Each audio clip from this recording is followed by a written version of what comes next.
মাঠে। শনিবার আমরা সকলে জানি যে ডার্বি ডার্বি মানে বাঙাল ঘটি ইলিশ চিংড়ি এবং বাঘ আর সিংহের লড়াই, মানে ইস্টবেঙ্গল এবং মোহনবাগানের দুর্ধর্ষ লড়াই, যার সাক্ষী তো থাকবো অবশ্যই আমরা, আপনারাও থাকবেন। আর সেই বিষয়ে আপনাদেরকে জানাচ্ছি যে সিএফএল এ কিন্তু এখনো অব্দি ইস্টবেঙ্গল কিন্তু করেছে 6টি রান এবং মোহনবাগান করেছে 2 পয়েন্ট। সেই ক্ষেত্রে ডার্বি দিন কি রেজাল্ট হতে পারে, এমনকি টিকিটের চাহিদা কতটা আছে, অনলাইনে কতটা সুবিধা বা অফলাইনে কতটা সুবিধা, সেই সমস্ত বিষয়ে জানবো এবং আপনাদেরকে জানাবো। সেক্ষেত্রে শনিবার তো অবশ্যই নজর থাকবে আমাদের ডার্বির দিকে। তবে আজ জানবো সমর্থকরা কি জানাচ্ছে। মোহনবাগান ইস্টবেঙ্গল ম্যাচ এমন একটা খেলা যে খেলাতে পয়েন্টের ব্যাপার থাকে না, পয়েন্টটা কোনো কাউন্ট হয় না। আজ আইএসএল এ দেখবেন আপনি মোহনবাগান ইস্টবেঙ্গল খেলায় ইস্টবেঙ্গল তো অনেক পেছনে থাকে আমাদের, কিন্তু ডার্বি ব্যাপারটা একটা আলাদা আকর্ষণ। কলকাতায় মোহনবাগান ইস্টবেঙ্গলের ডার্বির একটা আলাদা আকর্ষণ থাকে, এটা চিরকাল। এই বিষয়ে মোহনবাগান খেলছে, খেলা দেখে কি মনে হচ্ছে ডার্বি দিন কিরকম কি রেজাল্ট হতে পারে?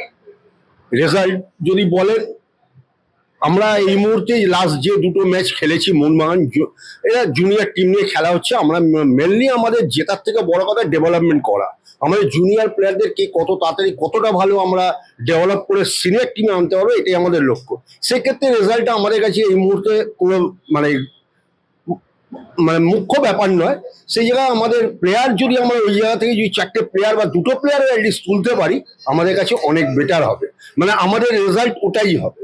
সেক্ষেত্রে এবার মোহনবাগান ইস্টবেঙ্গল অল টাইমই একটা প্রেস্টিজ ফাইট, অল টাইমই মানে আমরা হারবো বলে তো মাঠে যাবো না, আমরা জিতবো বলেই মাঠে যাবো। আশা করি একটা সম্মানজনক রেজাল্টই আমরা পাবো। আগেকার ডার্বির ক্রেজ এখনকার ডার্বির ক্রেজ কিরকম মনে হয়?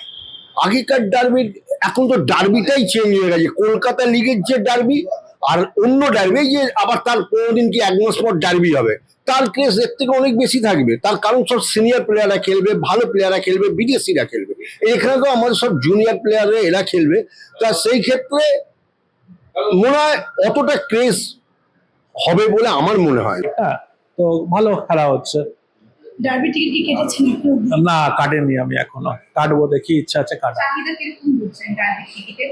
মানে পুরাতন দিনে যেটা আমরা শুনেছি যে এখন 3 দিন থেকে না, এখন তো দেখুন বেশিরভাগ তো কেউ লাইনে, সবাই তো অনলাইনই করতে পারে এখন, অনেক কিছু অনলাইনের ফ্যাসিলিটিস তো বেড়ে গেছে অনেক। মানে না, এটা কি সুবিধাজনক মানুষের কাছে, কতটা সুবিধাজনক এটা? হ্যাঁ, অনলাইন তো সুবিধাজনক কি বরঞ্চ, মানে অনেকে লাইন দিয়ে দাঁড়িয়ে টাইম, মানে ডিউ টু টাইম কনস্ট্যান্ট অনেকে লাইন দিয়ে দাঁড়িয়ে নাও থাকতে পারে, অনলাইনে ওটা অনেকই সুবিধাজনক। এটা মানে আই থিঙ্ক এটা মানে অনলাইনে হলে সিট বুক হলে আমরা যেরকম বুঝতে পারি যে এই সিটটা বুকিং হয়ে গেছে, সেটা তো অনলাইন, কতটা আছে অনলাইনে ক্রেজটা, অনলাইনে বুকিং খুব ভালোই তাড়াতাড়ি বুকিং হচ্ছে অনলাইনে।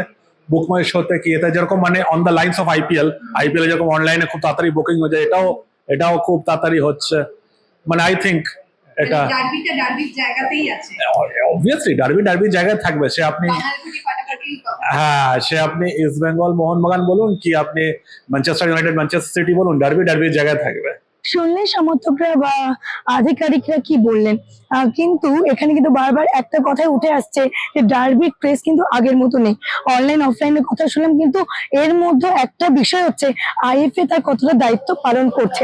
অবশ্য আমরা কিন্তু জানি যে আইএফএ তার ভুল ত্রুটি সমস্ত কিছুই কিন্তু অবশ্যই চেষ্টা করছে যে রিকভারি করার, কিন্তু তারপরে আইএফএ কতটা তাদের দায়িত্ব নিচ্ছে এ নিয়ে কিন্তু বেশ প্রশ্ন উঠছে। তবে আমাদের অবশ্যই নজর থাকবে ডার্বির দিকে, অর্থাৎ শনিবার বাঙাল ঘটির হাড্ডাহাড্ডায় লড়াইয়ে, এবং সেই ক্ষেত্রে বাংলার পালস কিন্তু দেখতে একদমই ভুলবে না। ফুটবল থেকে যাবতীয় আপডেট পেতে দেখতে হবে বাংলার পালস টিভি ইউটিউব এবং ফেসবুককে কিন্তু ফলো করতে বা সাবস্ক্রাইব করতে একদমই ভুলে যাবে না।